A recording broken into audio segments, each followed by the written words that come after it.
पंच परमेष्टि भगवान की। आचार्य श्री गुरुवर कुंद कुंद महाराज की। आचार्य श्री गुरुवर विद्यासागर महाराज की।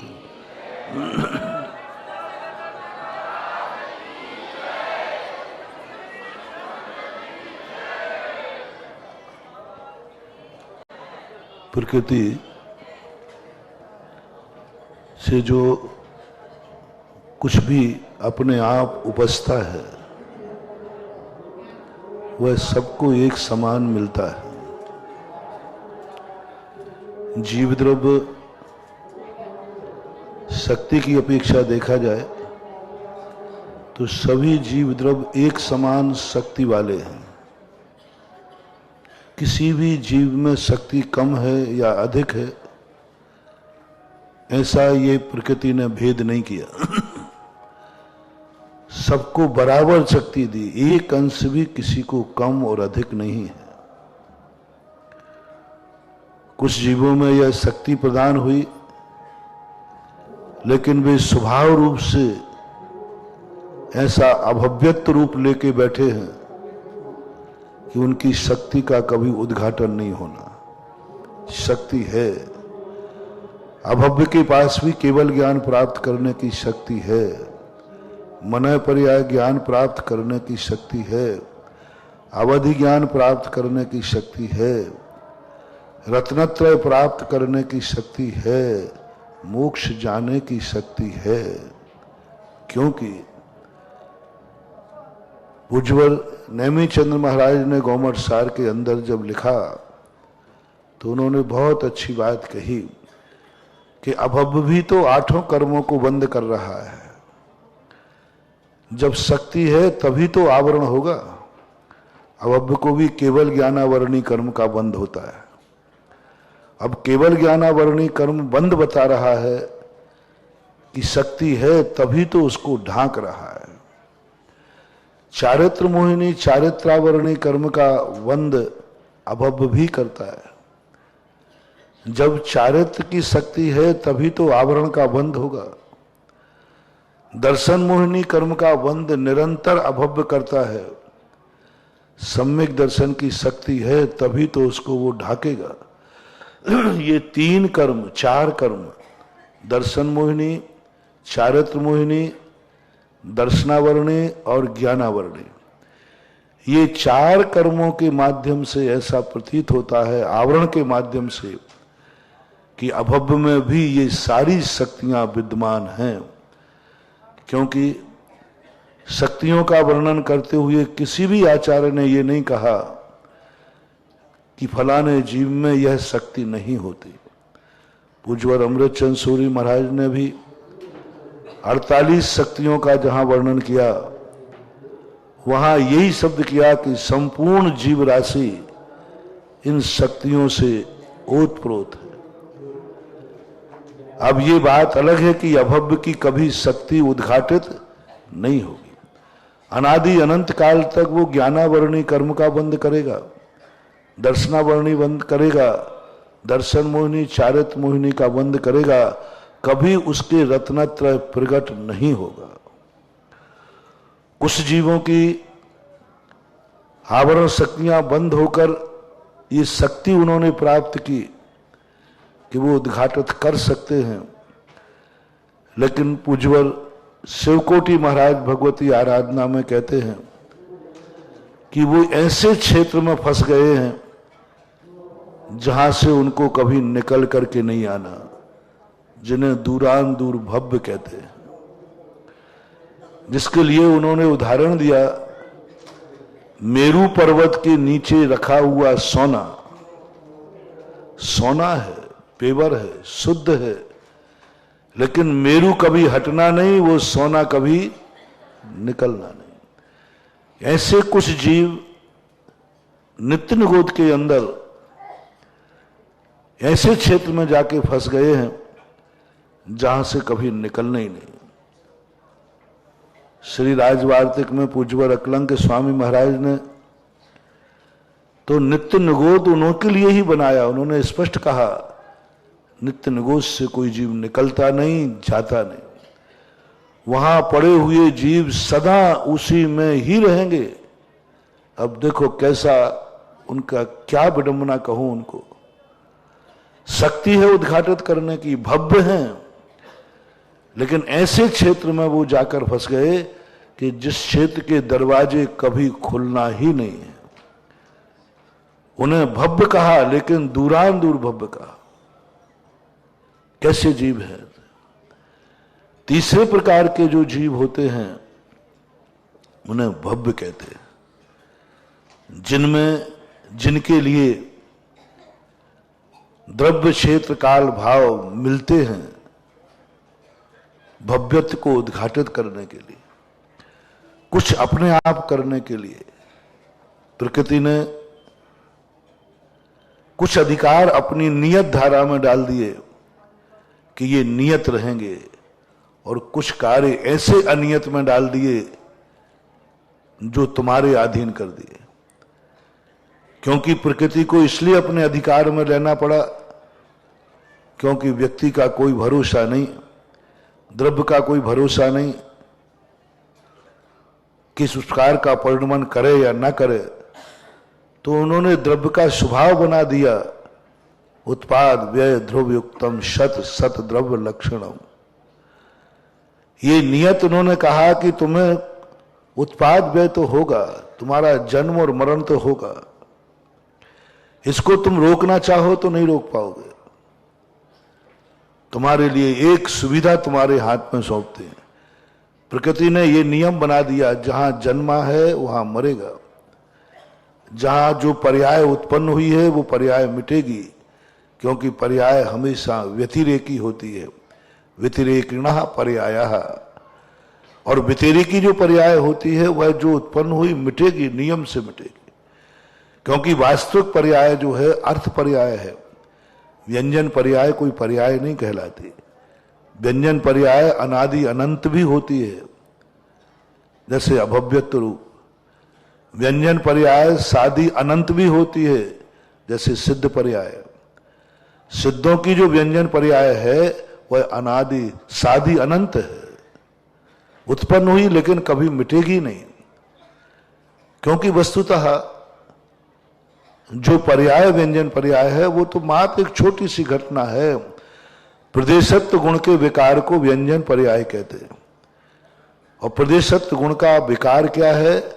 द्रव्य को कोई ना कोई आकार प्रदान करना, कोई ना कोई आकार प्रदान करना। तो आकार तो बना रह सकता है, लेकिन वास्तविक जो पर्याय है वो अर्थ पर्याय कहलाती है, जो खणक खाइनो, एक एक क्षण में मिटती है और एक एक क्षण में उत्पन्न होती है। प्रत्येक द्रव्य की पर्याय एक एक क्षण में, चाहे संसारी हो चाहे सिद्ध भगवान हो, सबका परिणमन प्रति समय होता है। ये व्यंजन पर्याय तो स्थूल पर्याय है, अपन लोग कहते हैं। एक संग्रह के लिए एक पर्याय दे दी, जैसे कह दिया ये सभा है। सभा नाम की कोई वस्तु नहीं है, व्यक्ति नाम की वस्तु है। ये व्यक्ति है, वो स्वतंत्र है, सत्तावान है। ये सभा है, सभा किसका नाम है? न सभा द्रव्य है, न सभा तत्व है, और न सभा पदार्थ है। व्यक्ति द्रव्य भी है, तत्व भी है, पदार्थ भी है। तो कुछ ऐसे शब्द आते हैं दुनिया के अंदर जो व्यवहार में उनका प्रयोग किया जाता है, लेकिन वो किसी द्रव्य वस्तु में एक साथ घटित नहीं होते। ऐसे ही व्यंजन पर्याय एक पर्यायों की समिष्टि को एक समान पर्याय अर्थ पर्याय जब तक निकलती रहती हैं, उस समूह को व्यंजन पर्याय कह देते हैं। लेकिन प्रति समय जो पर्याय निकलती है, तो लोग मानते हैं कि संसार अवस्था में एक समय वर्ती पर्याय नहीं होती, होती है। पूरा कर्म सिद्धांत एक समय वर्ती पर्याय पर टिका है। जो कुछ भी कर्म का बंध होता है वो एक समय वर्ती होता है, और एक समय में ही स्थिति अनुभाग प्रकृति बंध प्रदेश बंध होता है।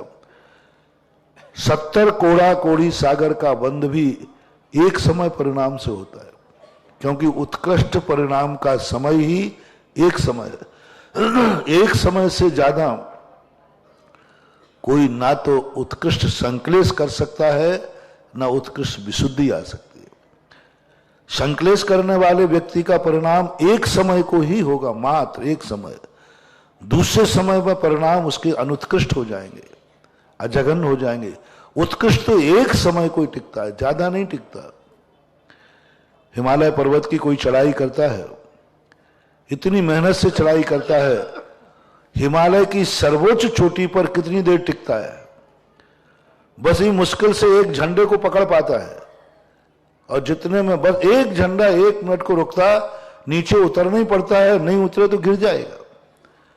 हम महीनों 6-6 महीने तक एवरेस्ट की चढ़ाई चढ़ी और वहां 1 सेकंड को रुक करके वापस आना पड़ता है। ऐसा ही उत्कृष्ट परिणाम होता है। उत्कृष्ट दशा में व्यक्ति एक समय टिकता है, उसके बाद उसे नीचे आना पड़ता है।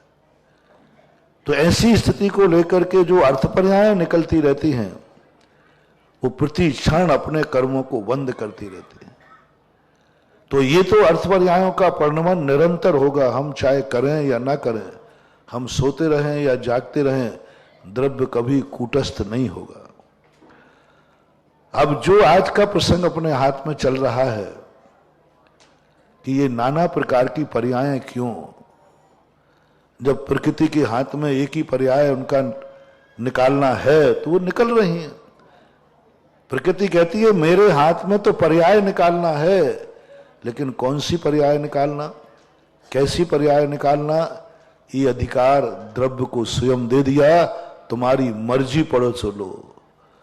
रिजर्व बैंक से हमने नोट निकाल दिया, सरकार ये नहीं कह सकती कि यह नोट मंदिर के काम आएगा, ये नोट सब्जी के काम आएगा, ये नोट मकान बनाने के काम आएगा।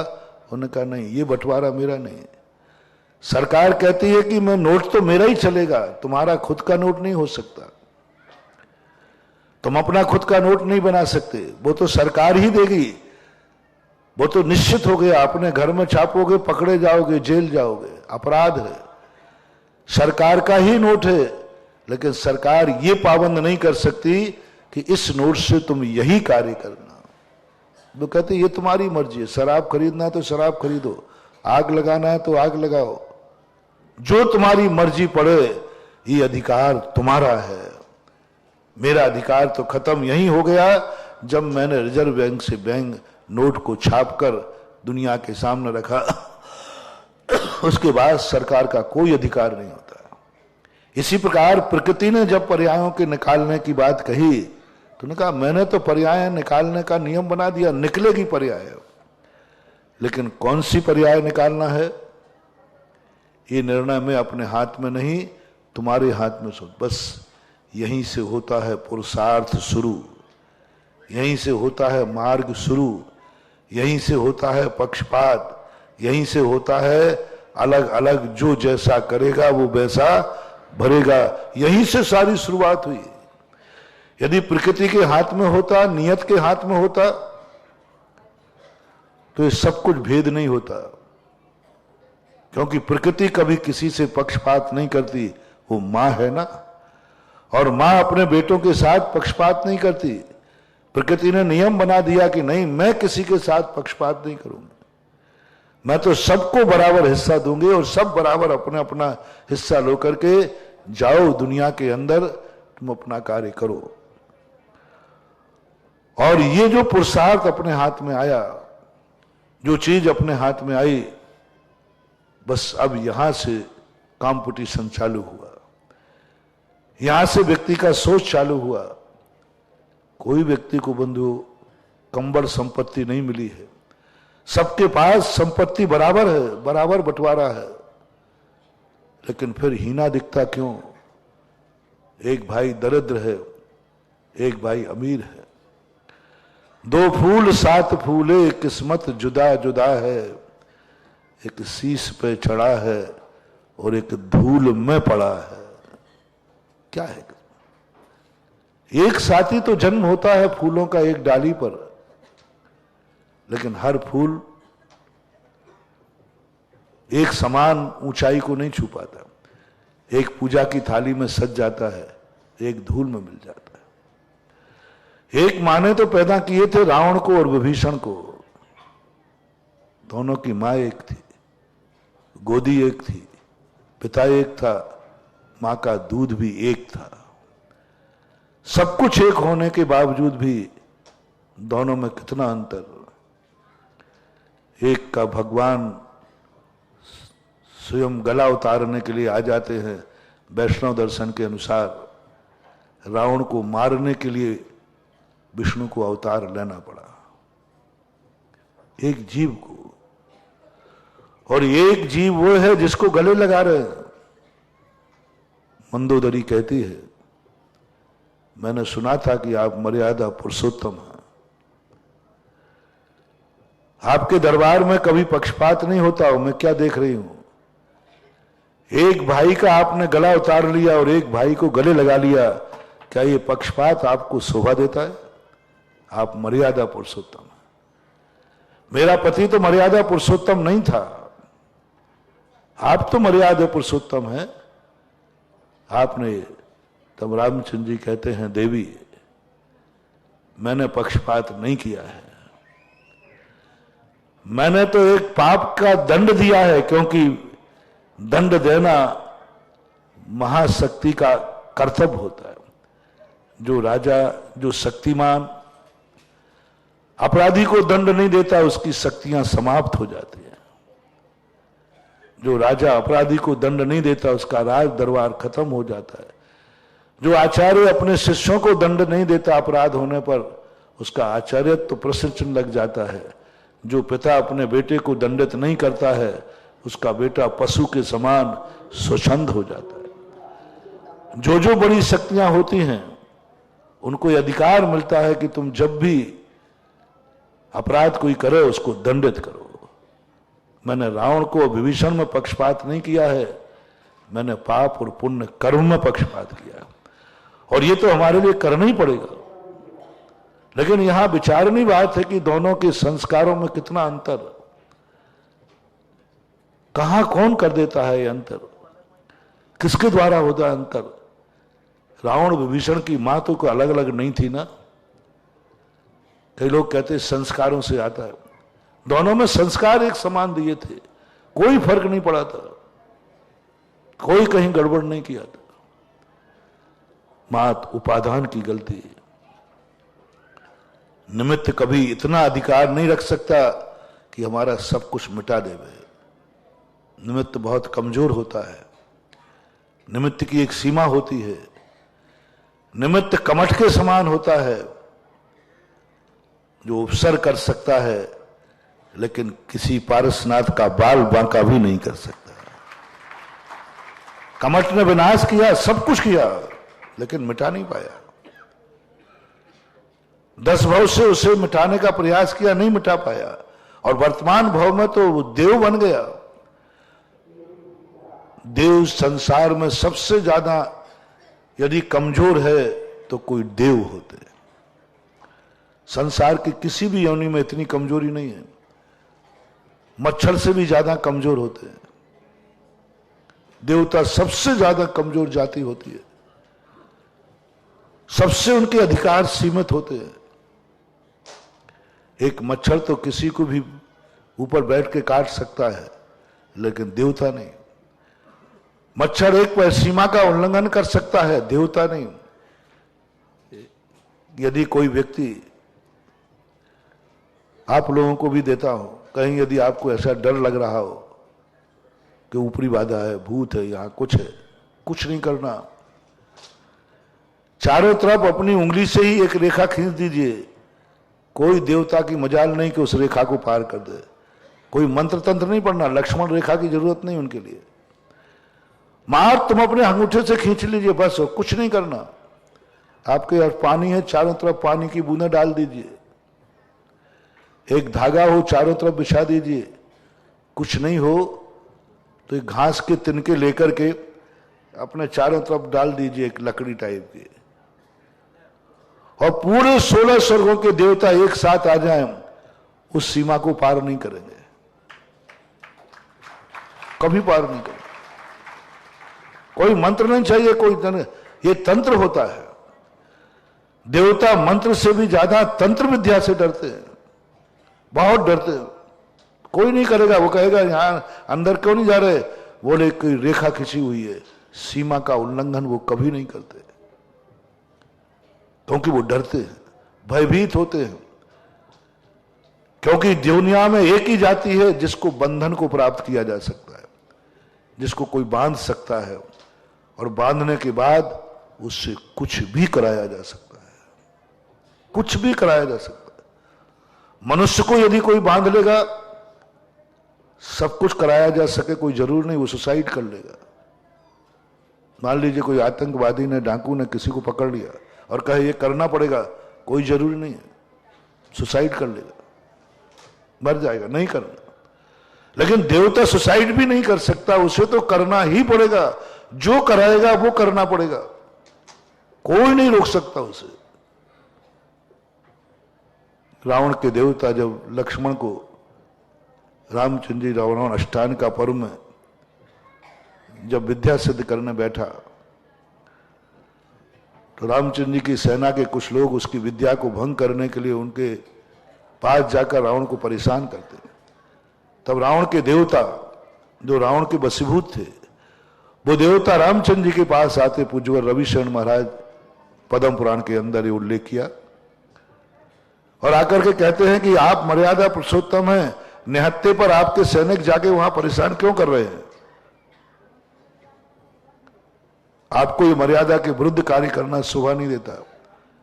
तब लक्ष्मण कहते हैं, हे देवताओं, मेरे लोग रावण को परेशान कर रहे तो मर्यादा का उल्लंघन हो रहा है, और तुम्हारे स्वामी ने मेरी भाभी का अपहरण कर लिया, उस समय तुम कहां गए थे। क्या गजब का देवताओं ने उपदेश दिया, लक्ष्मण तुम मेरी मर्यादा समझो, हम देवता लोग हैं, हम देवता लोग सत्य सत्य को नहीं जानते हैं, न्याय अन्याय को नहीं जानते हैं, हमें तो जो बस में कर लेता है उसकी ड्यूटी बजाना मेरा काम होता है। मैं कुछ नहीं जानता हूं कि सत्य क्या सत्य क्या। मैं रावण मेरे स्वामी हैं, उन्होंने मुझे सिद्ध किया है, और मेरी ड्यूटी है कि उनकी रक्षा करना, बस इससे ज्यादा हमें कुछ भी अधिकार नहीं है। हम देव पर्याय ही ऐसी निंदनीय पर्याय है। जब ये कथन वहां मैंने पढ़ा, पढ़ करके दंग रह गया कि ये क्या छिपा है। इसलिए देवताओं में सबसे कमजोर शक्ति होती है, देवताओं से कभी नहीं डरना चाहिए, कभी नहीं डरना। देवता से डरने का सवाल ही नहीं उठता है। देवता डरते हैं तो मनुष्यों से डरते हैं। ऐसी स्थिति को लेकर के व्यक्ति को मात्र एक ऐसी जिंदगी में अपन को कुछ अधिकार मिले हैं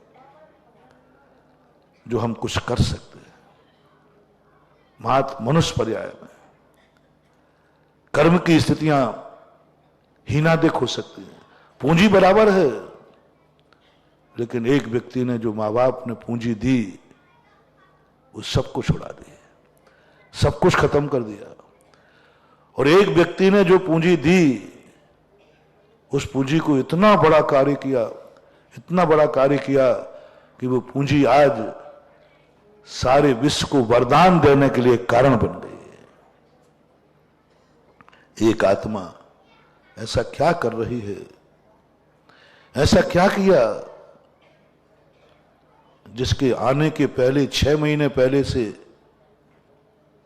सारे देवता उतर आते हैं। 6 महीने पहले से 12 योजन की पूरी नगरी, पारसनाथ का पंच कल्याणक है, बनारस नगरी चले, अयोध्या आदिनाथ भगवान का था। पूरी नगरी को, साकेत को पूरी साकेतमय बना दिया, स्वर्णमय बना दिया।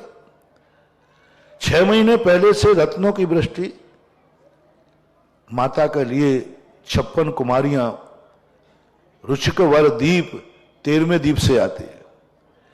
ये जो श्री ही धृति जो आपके जो जम्बू द्वीप आदि में होती है ना, पद्मों में, ये श्री धृति नहीं है। ये देवियां पूरे 13वें दीप में, रुचकवर दीप है, वहां की ये 56 कुमारियां आती हैं, वे ही नियोग करती हैं। और ये 8 ही नहीं होती, एक एक कार्यक्रम के लिए 8 होती हैं, यानी 8 झाड़ी लिए हुए होंगे, 8 पंखे वाले होंगे, 8 दर्पण वाले होंगे, जात कर्म वाले होंगे।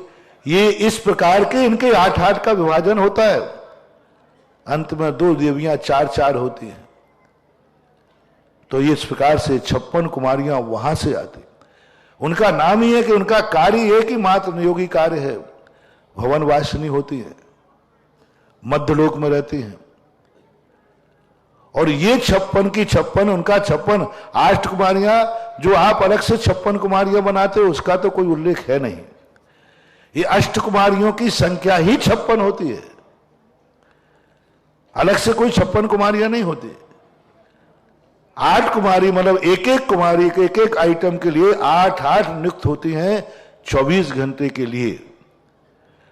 वे कुमारियां आकर के माता की सेवा करने लग जाती हैं, माता के लिए सकून देने लग जाती हैं। जो कुछ व्यवस्थाएं करती हैं वो आप देख रहे हैं। और आज जब वो गर्भ में अवतरित हुए, प्रकृति को भी स्वागत करना पड़ा, प्रकृति को भी स्वागत करना पड़ा। कैसी आत्मा है, इतना पुण्य जिसके राजा के स्वागत प्रजा करती है, गुरु का स्वागत शिष्य करता है, भगवान का स्वागत भक्त करता है। दुनिया में आज तक प्रकृति कभी किसी का स्वागत नहीं करती, वो किसी का स्वागत नहीं करती। लेकिन आज प्रकृति एक ऐसे आत्मा के अवतरण पर प्रकृति स्वागत के लिए तैयार हो गई। पार्श पुराण के अंदर स्पष्ट उल्लेख किया कि ये जो 16 स्वप्न आते ये देवकृत नहीं होते,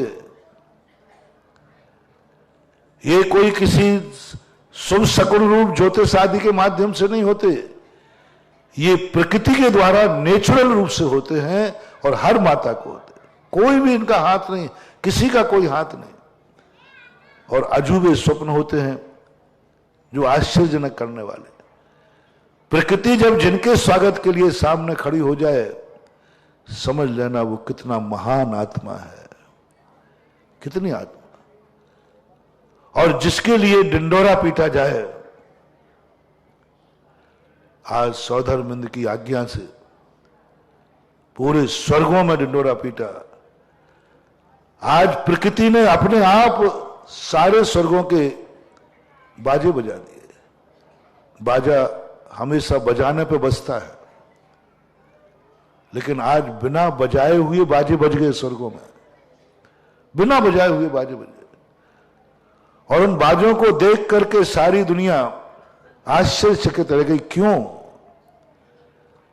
गर्भ जैसा अवतरण तो उजागर करने लायक क्रिया नहीं है ना।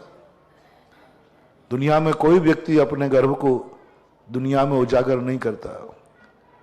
ये कैसे भगवान है, ये कैसी माता है जिसके गर्भ धारण पर दुनिया में डिंडोरा पीटा जा रहा है। प्रकृति डिंडोरा पीट रही, और प्रकृति के डिंडोरा के बाद सौधर्मिंद सारे स्वर्गों से कहता है गर्भ कल्याणक की तैयारी करो, भगवान का अवतरण हो चुका है। आखिर गर्भ जैसी सारी दुनिया की क्रियाएं तो आप जानते हैं। कोई ना कोई महान आत्मा है जिसके लिए प्रकृति, देवता सब लोग उजागर कर रहे हैं।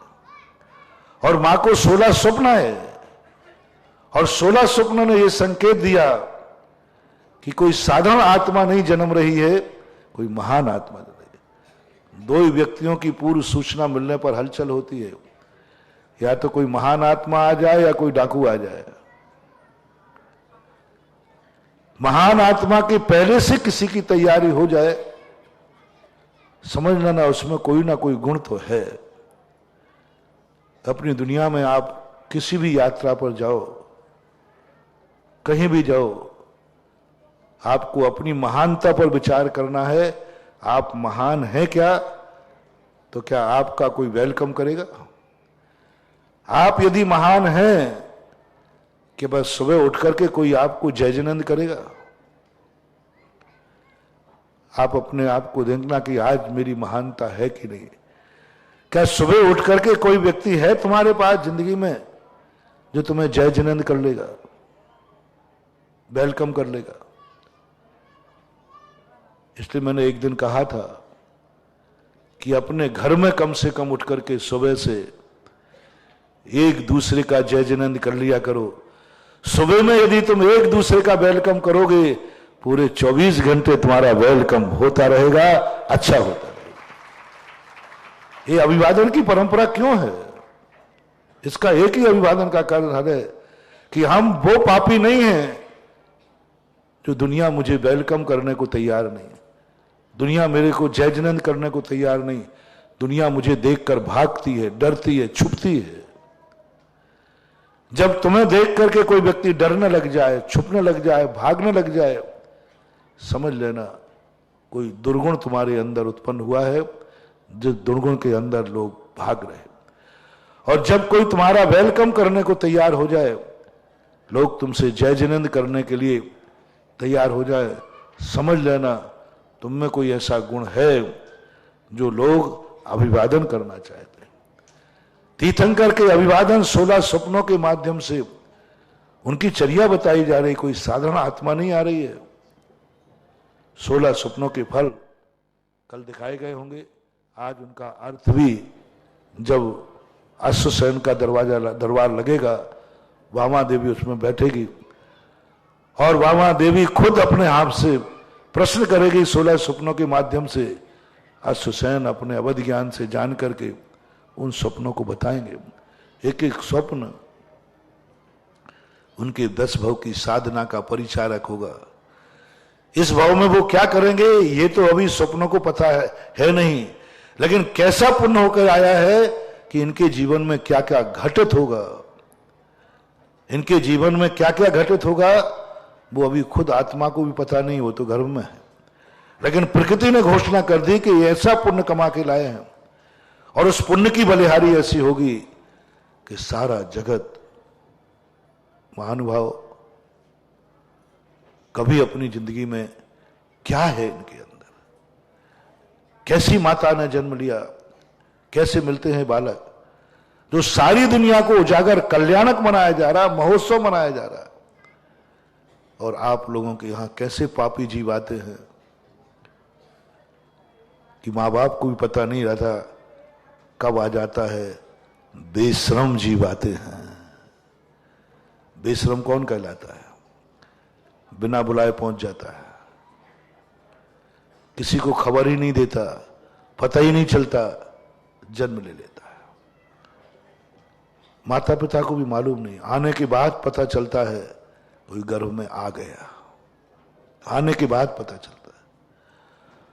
और आने के बाद जब कोई व्यक्ति आता है तो फिर तो व्यक्ति निर्वाह करता ही है कि घर में आ गया, गर्भ में आ गया तो जन्म तो देना ही है, पालन तो करना ही है। माता की तरफ से मैं बोलना चाहता हूं कि तुम्हारे यहां कभी ऐसी साधना करो कि तुम अपने बेटे का स्वागत तुम खुद कर सको,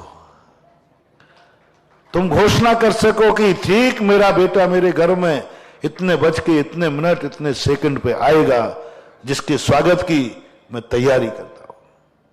पूज्यवत जिनसेन स्वामी ने महापुराण के अंदर भगवान की माता का रेफरेंस देकर के सामान्य जनता को संबोधन किया। संतान को पैदा करना कोई सब्जी नहीं है, कोई फसल नहीं है, बहुत बड़ी चीज होती है। एक पूज्य बनाने वाला आइटम है ये। नारी को कोई दुनिया में पूज्य नहीं मानता, मात्र एक मानता है तो बेटा। एक जन्म नहीं होता बेटे का, एक माता पिता पूज्य बनते हैं। मैं इसे पूज्य बनने की प्रक्रिया कहता हूं। नारी जब ससुराल आई थी दासी बन के आई थी, और बेटे को जन्म देती है तो पूज्य बन जाती है। कोई भी नारी जब जन्म किसी ससुराल में जाती है तो उसकी कौन पूजा करता है? जिनकी नई शादियां होती ना, तो बेचारे की पैर छूते छूते कमर दुख जाती है। ये सासू है, ये मौसी सासू है, ये फुआ सासू है, पैर पड़ पड़ के बेचारी कमर टूट जाती है। दासी बन करके जाती है। रानी का तो बहाना है, कोई नहीं पूछने वाला उसमें। मात्र नारी को यदि कोई पूज्य बनाता है तो दो ही चीजें पूज्य बना सकती हैं, एक बेटा और एक आर्य का दीक्षा। बस दो स्थानों पर आप पूज्य बन सकते। कोई नारी का स्थान नहीं है पूज्यता की कोटि में, कोई लेने वाला, कोई भी व्यक्ति के मन में कितना भी प्रयास करो, या तो आर्य का बन जाएगी तो पूज्य बन जाएगी, जगत माता के शब्द से संबोधन किया, और यह बेटे की मां बन जाएगी तो वो पूज्य बन जाएगी। बाकी तो दासी के रूप में सारी दुनिया ने नारी को देखा है। और पूज्यता की दृष्टि लाने वाला बेटा होता है। जो बेटा तुम्हें पूज्य बनाएगा, जो बेटा तुम्हें पूजनी कहेगा, उस बेटे का तुमने क्या तैयारी की है? भगवान का तो तुम देख रहे हो कि भगवान की क्या तैयारी। रात में राज दरबार लगा हुआ था सौधर्मेंद्र का, क्या तैयारी की? तुमने अपने बेटे बिटिया के जन्म पर क्या तैयारी की? किसने तैयारी की? ये गर्भ कल्याणा क्यों दिखाए जा रहे हैं दुनिया को? क्या जरूरत पड़ी दिखाने की? गर्भ तो सभी धारण करते हैं। इसको उत्सव का रूप देने की क्या जरूरत पड़ी? इसमें कुछ विशेषता है जो हमें कोई ना कोई शिक्षा देता है। और ऐसी शिक्षा जिसके संबंध में विचार करने हुए महापुराण में कहा, हर दंपति को बनने के 6 महीने पहले से दोनों को पूरे परिवार में सहमति होना चाहिए। जैसे कल सौधर्मेंद्र का दरबार लगा, ऐसे ही आपका दरबार लगना चाहिए। पूरी परिवार बैठे, पूरे रिश्तेदार बैठे, हो सके तो पूरी समाज बैठे और फैसला करे। परिवार की अपेक्षा से, दंपति की अपेक्षा, दोनों फैसला करें कि अपन को माता पिता बनने का भाव हो रहा है, माता पिता बनना चाहते हैं। फिर परिवार के लोग बैठे कि हाँ हमारे परिवार में कुल दीपक आना चाहिए। फिर समाज की सहमति हो बैठे, हमारी जाति का कोई व्यक्ति बढ़ना चाहिए। अब बैठ करके जब ये निर्णय किया जाए और निर्णय करने के बाद समाज, परिवार उस दंपति को मंदिर ले जाए, और मंदिर ले जाने के बाद बड़े ठाट बाट के साथ, गाजे बाजे के साथ मंदिर ले जाने के बाद वहां बड़ा विधान की रचना करे, बड़ा विधान करे। दंपति को तो बैठना ही है, पूरे परिवार वाले बैठे, रिश्तेदार बैठे, समाज भी बैठ सकते। और अंत में जब पूरा विधान हो जाए, से साक्षियों को लेकर के पंडित अथवा गृहस्थाचार्य अथवा जो विधि विधान कराने वाला है वो उनको संस्कार करे, भगवान से कहे, हे भगवान मैं आपका भक्त हूं, मेरे परिवार की यह परंपरा अक्षुण्ण बनी रहे, मेरे जाने के बाद भी तेरे चरणों का गंधोदक, तेरा अभिषेक होता रहे। हमारे पूर्वजों ने, हमने जो मंदिर बनाया है, मेरे जाने के बाद भी इसमें पूजा के स्वर गूंजते रहे। मेरे घर में सदा मुनियों के चरण पड़े हैं, मेरे जाने के बाद भी मुनियों के चरण मेरे घर में पड़े रहे। जब भी कोई वंश कल्याणक विधान हुआ है, मेरे घर का कोई ना कोई उसमें पात्र जरूर बनता है। इसलिए हम सबका ये मन हुआ है समाज का कि हमें कुल दीपक या कुल दीप का संतान चाहिए। स्त्री पुरुष का भेद मत करना। ये संतान को चाहने का भाव हमारा हुआ है, अतः इस निमित्त से मैंने आपका विधान किया है। और आज मैं इसका आशीर्वाद लेकर संकल्प करता हूं, वे पुष्प उन दोनों के ऊपर छेपण करके 6 महीने का ब्रह्मचर्य व्रत धारण करते हैं दोनों दंपति। उसी दिन माता पिता बनने के पहले 6 महीने का ब्रह्मचर्य व्रत होना अनिवार्य है। पूरा अखंड मन से, वचन से, काय से। और व्रत लेने के बाद फिर निर्णय होता है पूरे परिवार में, आज के बाद घर में कोई अभक्ष नहीं आएगा, कोई गाली नहीं देगा, कोई अशुभ नहीं करेगा, माता को पिता को दोनों को क्लेश नहीं कराएगा। पूरा परिवार बैठ के निर्णय करे। वही प्रोसेस जो तीर्थंकर के साथ अपनाई जा रही है। 56 कुमारियां लगाई गई, जाओ, माता को कष्ट नहीं होना चाहिए, माता के भोजन में कोई अशुद्धि नहीं होना चाहिए, माता के शयन में भी कोई प्रकार के विघ्न नहीं होना चाहिए।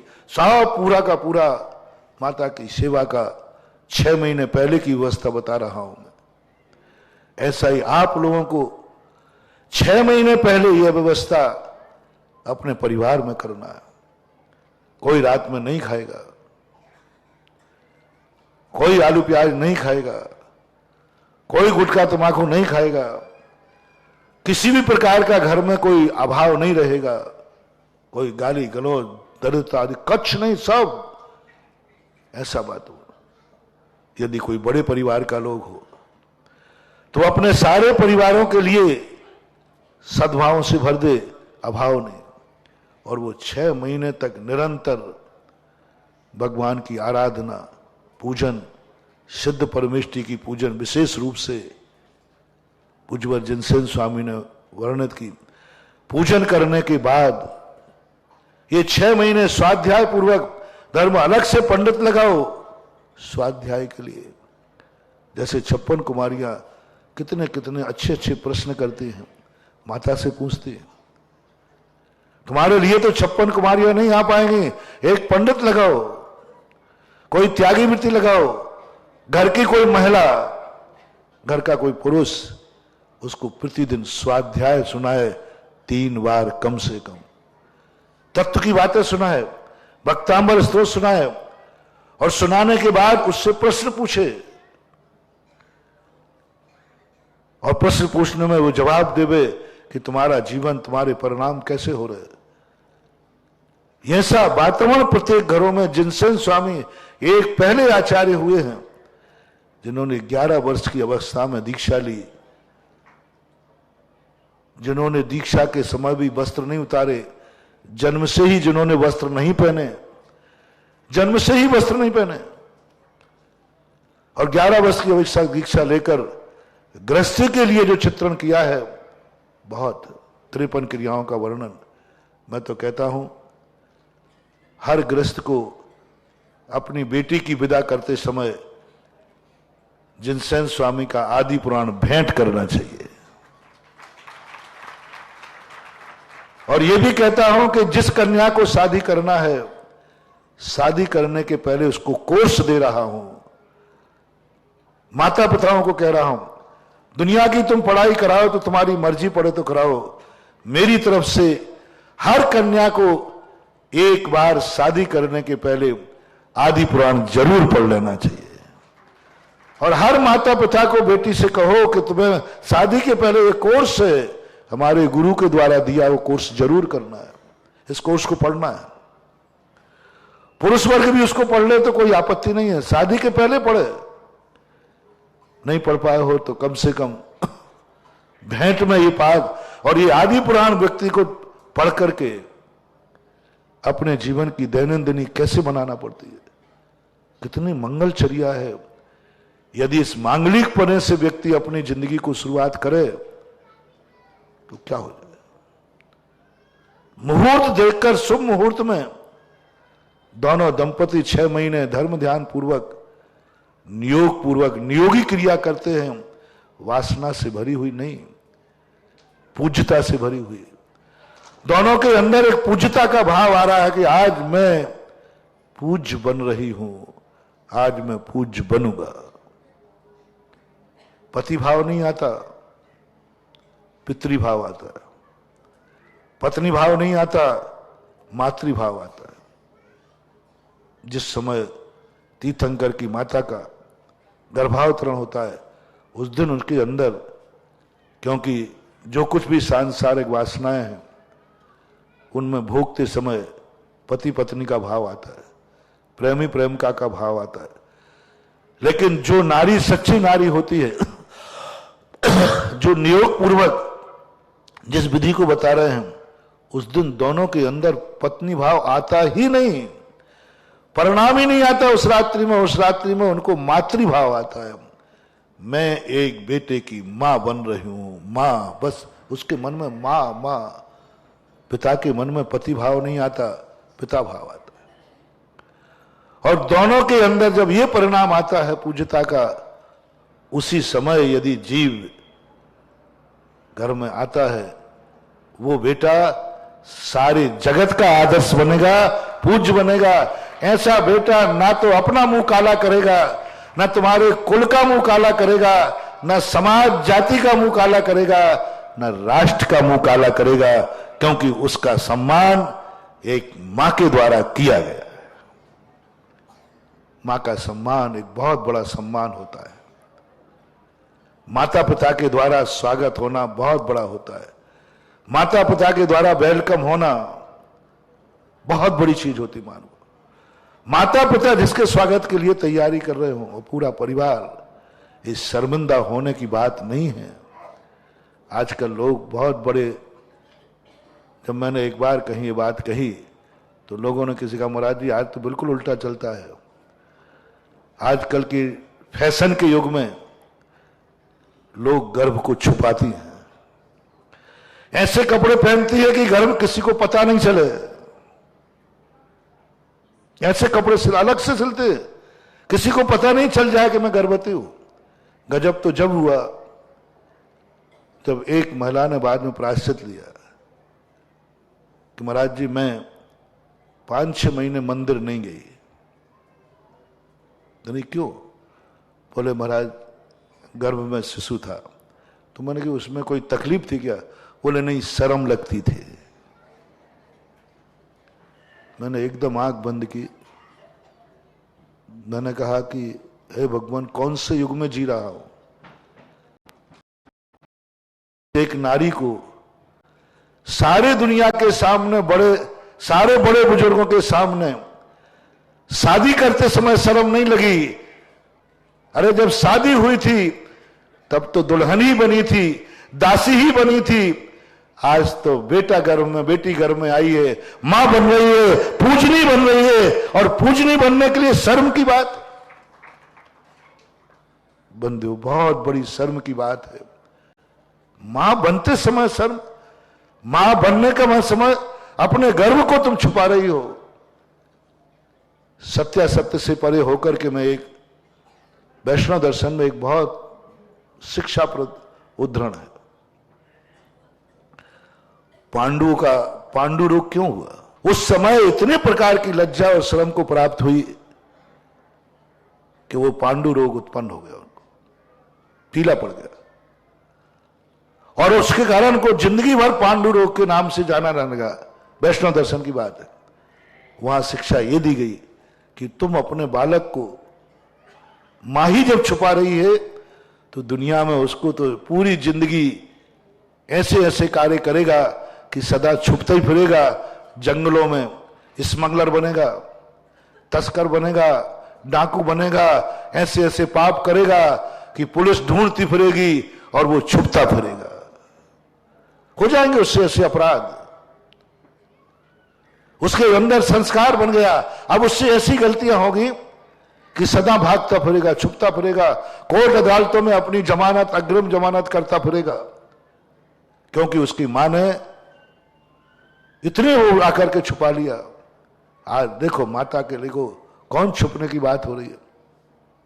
मां बनते समय कोई पापी जीव नहीं आ रहा है तुम्हारी कूख में, कोई पापी जीव नहीं आ रहा, पुण्यात्मा जीव आ रहा है। और जैनियों का पुण्य तो बहुत गजब का पुण्य होता है। जब परिवार नियोजन की बात आई थी,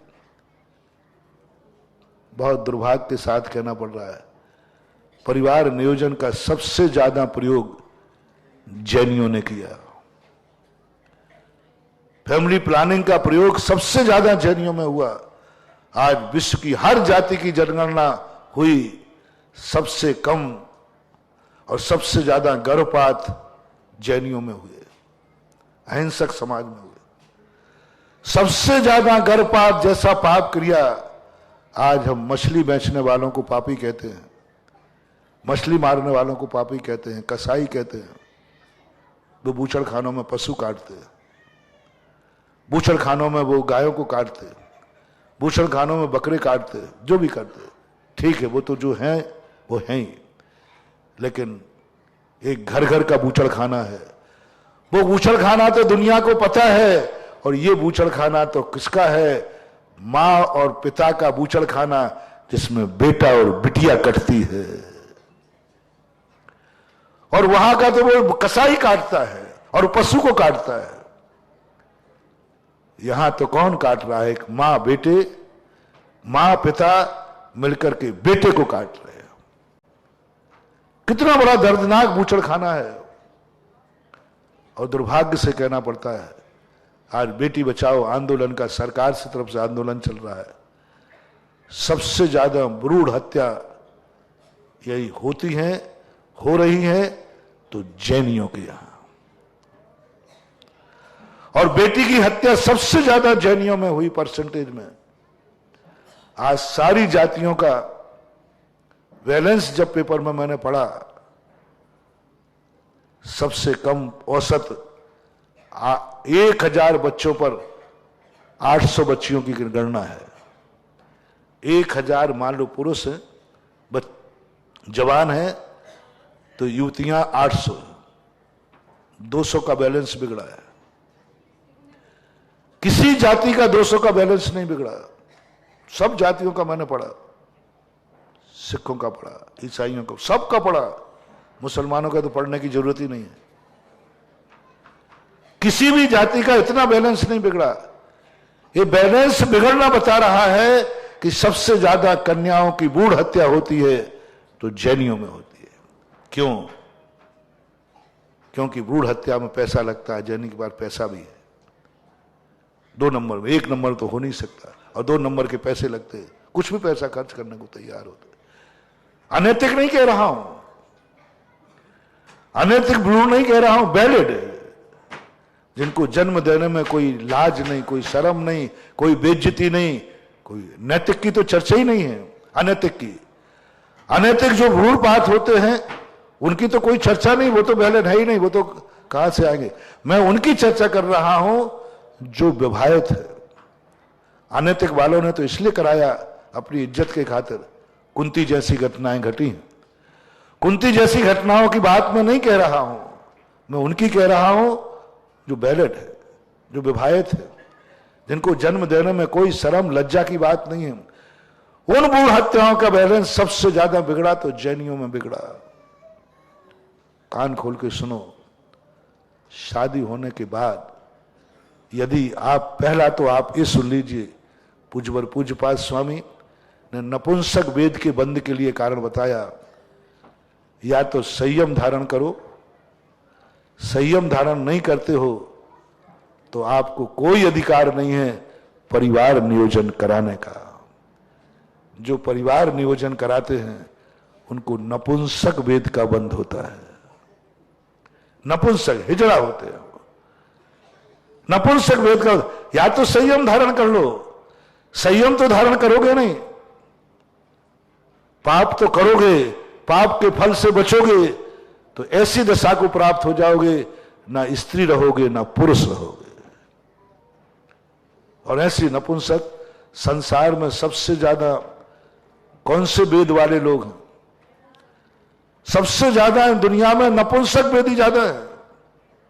नरकों में नपुंसक, असंगी पंचेंद्री तक, चौरिंद्री तक पूरे नपुंसक, शंभूषण जीव सारे नपुंसक होते हैं। और ये जीव सबसे ज्यादा होते हैं जो अपने बेटे बिटिया के लिए आने के दरवाजे बंद करते हैं। करना है तो पाप का दरवाजा बंद करो, पूज्य बनने के दरवाजे बंद मत करो, पूजने वाले के लिए दरवाजे बंद मत करो, पापियों के लिए बंद करो, पाप के लिए करो। लेकिन जहां भक्त आते हो वो तो तुम्हारा भक्त आ रहा है, तुम्हें पूजने आ रहा है, तुम्हारे लिए सम्मान देने आ रहा है। और परिवार नियोजन सबसे ज्यादा आज जनसंख्या में, हम लोग जिस समय देश स्वतंत्र हुआ था उस समय हमारी जनसंख्या लगभग 3 करोड़ की संख्या थी। और पूरी जनसंख्या भी कितनी थी? कम से कम 1% हम थे। सारी दुनिया की हर जाति बड़ी है, हर जाति में बढ़ोतरी हुई है, और जैनी घट करके 0.45 पॉइंट, यानी आधे से भी हम कम हो गए। क्या कारण रहा? पूरा कारण रहा जो खोज लोगों ने कहा, सबसे ज्यादा परिवार नियोजन को जैनियों ने अपनाया, सबसे ज्यादा जैनियों ने अपनाया। और गर्भपात की बात जो मैंने कही, सबसे ज्यादा कन्याओं की गर्भपात जैनियों में होते हैं।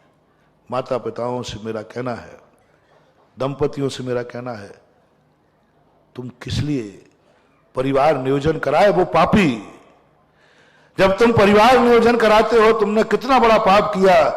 एक तुम्हारे पेट में आने वाला बच्चा बच्ची आती, तुमने एक भगवान के भक्त को रोका है, एक नमोकार मंत्र वाले को रोका है, एक सम्यक दृष्टि की हत्या की है, एक जिनेंद्र भक्त की हत्या की है, एक मुनिराज को देने वाले की हत्या की है, और तो और आपने एक आर्यिका और मुनिराज की हत्या की है। क्योंकि जैन कुल में जन्म लेने वाला बालक जन्मेगा तो 8 साल का होते ही मुंह खोलते ही क्या बोलेगा? नमो अरिहंताणम। जैनी अपने माता पिता, अपने बेटे को सबसे पहले क्या सिखाते हैं? नमोकार मंत्र। वो नमोकार मंत्र पढ़ता, वो शाकाहार कुल में जन्म लेता, वो जिनेंद्र के भक्त में जन्म लेता, 45वें दिन उसको जिनेंद्र देव का दर्शन होता। बड़ा होने के बाद वो भगवान का अभिषेक करता, आहार देता। कितना बड़े पुण्यात्मा को आपने रोक दिया, उसे जन्म तो लेना ही पड़ेगा। तुम्हारे ठुकराने के बाद मान लो उसको क्लेश हो गया, और क्लेश होने के बाद वो किसी मांसाहार के यहां जन्म गया, किसी दुर्योनि में चला गया, उसके भागीदार कौन? आप। 100 भवों तक तरस जाओगे संतान का मुंह देखने के लिए, एक भव में नहीं। जैनी जब भी कोई गर्भपात करावे दंपति, तो आज सोच लेना, एक संतान का गर्भपात नहीं है, एक शाकाहारी का हत्या है, एक धर्मात्मा की हत्या है। क्योंकि एक जैन कुल में जन्म लेने वाला बालक आगे कितने गुण लेगा, कितनी ऊंचाइयां छुएगा, कितने आदर्शों को प्राप्त करेगा, उन सबका आपने मर्डर किया है। एक जीव को मारने का ज्यादा पाप नहीं, लेकिन एक धर्मात्मा कुल का भूल करके भी, मेरा तो मानना यह है, जैनियों को अपना कानून बनाना चाहिए। अब अल्पसंख्यक में आ गए हैं, और जैन समाज, और आपके यहां खाने पीने की कमी नहीं, भगवान ने इतना दिया है। जैनी लक्ष्मी पुत्र कहलाते हैं, जैनियों की कोई कमी नहीं है, कोई खिलाने पिलाने की कोई कमी नहीं, लक्ष्मी पुत्र है। जैनी तो वो होता है अपने परिवार के अलावा पड़ोसी को भी खिलाने की हिम्मत रखता है। जैनी के यहां वो जैनी होते हैं जिस घर में सदा एक व्यक्ति का ज्यादा भोजन बनता है, जितने घर में होते हैं। इनकी सिद्धि है, समृद्धि है। तो ना तो पालने पोषने की कमी, ना किसी की कमी है। परिवार नियोजन वो कराएं जिनके कुल में मांसाहार हो, क्योंकि वो जन्मेगा, वो मांसाहार करेगा, मांसाहार करेगा। मेरा समर्थन है, जिन कुल में मांसाहार होता है उनके यहां परिवार नियोजन होना चाहिए। क्योंकि जितने बालक कम जन्मेंगे, उतने मांसाहार कम खाएंगे, उतने जीव कम मरेंगे। आप जैनियों का कुल क्या मांसाहारी है? बोलो, तो फिर किस लिए रोक? शराब वो बंद करे, परिवार नियोजन वो कराएं जो शराबी हो, क्योंकि बेटा भी शराब पिएगा। पापी हो, दुनिया भर के डाकू हो, डकैत हो, जिनके घर में ऐसे अनैतिक कार्य होते हो, उनके लिए तो करना ठीक है। लेकिन जो देश की सर्वोच्च आदर्श शिखर पर बैठी हो जो जाति, इस जाति की तो जितनी वृद्धि होगी उतना राष्ट्र समृद्ध होगा, धर्म समृद्ध होगा। लोग कहते महाराज जैन धर्म धीरे धीरे खत्म हो जाएगा। कौन करेगा खत्म? कौन कर पाया? लोग कहते महाराज आज जैनी बची नहीं रहे हैं, जैन धर्म तो धीरे धीरे खत्म होगा। कौन? इस जैन धर्म को आताताई शक्तियां नहीं मिटा पाई। आता था, इस शक्तियों ने जैन धर्म को मिटाना चाहा, नहीं मिटा पाई। जैन धर्म मिटेगा तो जैन जाति के कारण मिटेगा।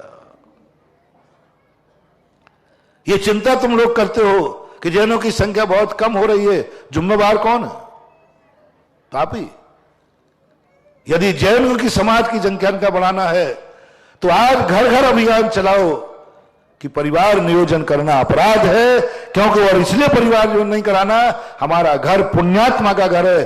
जो परिवार नियोजन कराएगा वो पापियों का घर है, और जो नहीं कराता है वो पुण्यात्मा का घर है। यहां पुण्यात्मा पैदा किए जाते हैं, जिनेंद्र भक्त पैदा किए जाते हैं, मुनि महाराज पैदा किए जाते हैं, आरिका माताएं पैदा की जाती है, जहां पर हमेशा शाकाहारी पैदा किए जाते हैं, क्योंकि ये जैनियों का घर है। शाकाहारियों की संख्या बढ़ेगी, हम शाकाहार का आगाज कर सकेंगे। जैन धर्म को मानने वालों की संख्या बढ़ेगी, हम जैनत्व का झंडा ऊंचा कर पाएंगे। आज का युग संख्या बल का युग है, संख्या बल का युग। आज चाहे तुम देश की बागडोर चाहो तो वोटों के आधार पर है।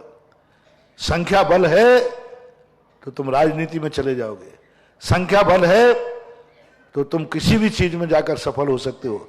और संख्या बल यदि कमजोर हो रहा है तो तुम्हें कोई पूछने वाला नहीं, जो छोटे से बढ़ोगे ये भी समाप्त कर दिए जाओगे। आज ये बहुत बड़ी बात है। और जब भ्रूण हत्या की बात आती है, 100 भुवन तक किस माता के यहां जन्मे हैं भगवान, जिस माता को मारने का भाव नहीं आ रहा है, शर्मिंदा होने का भाव नहीं आ रहा है, जो माता आनंद से झूम रही है बेटे के लिए। हरिवंश पुराण में नेमिनाथ भगवान का जन्म समुद्र विजय से हुआ। उनके पिता समुद्र, 10 भाई थे, 10 भाई में सबसे बड़े समुद्र विजय थे। 9 भाइयों की संतानें हो गई, कृष्ण जी आदि का जन्म हो गया, चचेरे भाई थे। माता कहती है कि मैंने कौन से पाप किए? तब अवधि ज्ञानी मुराद से कहा, नहीं तुमने पाप नहीं किए हैं, तुम तो वो पावन पवित्र माता हो, तुम तो वो जगत माता बनने वाली हो। अभी नेमिनाथ भगवान की आयु खत्म नहीं हुई, तुम्हारी कूख इतनी पावन है कि तुम्हारी कूख में तो कोई तीर्थंकर जैसा ही पावन आत्मा आएगा। सबसे बड़े थे समुद्र विजय, और सबसे बाद में उनके संतान हुई। 9 भाइयों के बाद में उनके यहां से विवाह सबसे पहले हुआ था। समुद्र विजय का विवाह सबसे पहले हुआ, लेकिन संतान की उत्पत्ति बाद में हुई, क्योंकि माता की कूख के लायक बेटे ही नहीं मिल रहा था।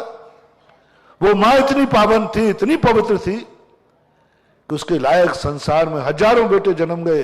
बोले नहीं, अंत में उस कूख ने चयन किया कि मेरी कूख इतनी पावन है कि तीर्थंकर के अलावा दूसरा जीव आ ही नहीं सकता। उस प्रसंग को जब मैंने पढ़ा कि तीर्थंकर का जन्म तो उनके पुण्य से होता है, लेकिन माता को यहां मारू देवी के यहां या बामा देवी के यहां क्यों हुआ? ये माता का पुण्य होता है, माता का पुण्य होता है। और माता के पुण्य के कारण से तीर्थंकर जन्मते हैं। इसलिए भक्तांबर में किसी की प्रशंसा नहीं की गई। किसकी प्रशंसा की गई? माता की प्रशंसा की गई।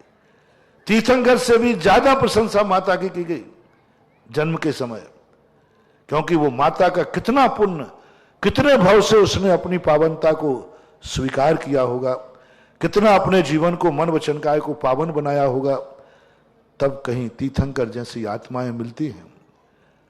आप लोगों के यहां जो संतानें जन्मती हैं, ये माता पिताओं की संस्कार विहीनता के कारण जन्मती है। बाद में आप लोग बोलते हैं कि हमारे बच्चे, हमारे युवाएं, आजकल की युवा पीढ़ी दूसरी तरफ जा रही है।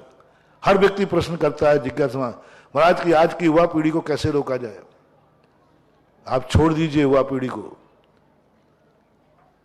आज छोड़ दीजिए बच्चों को सुधारने का। तुम माँ बाप सुधर जाओ, सारे संसार के बच्चों को सुधारने की जिम्मेदारी मैं अकेला लेता हूं।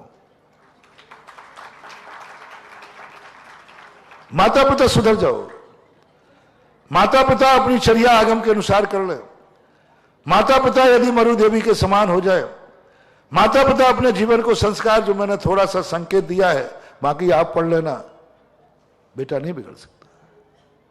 माता पिता बिगाड़ते हैं।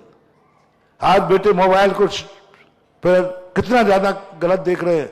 मोबाइल चलाना किसने सिखाया? आपकी जब समस्या बच्चा रोता है तो आज की माताएं उसको मोबाइल पकड़ा देती हैं, उसकी जिंदगी बर्बाद कर दी।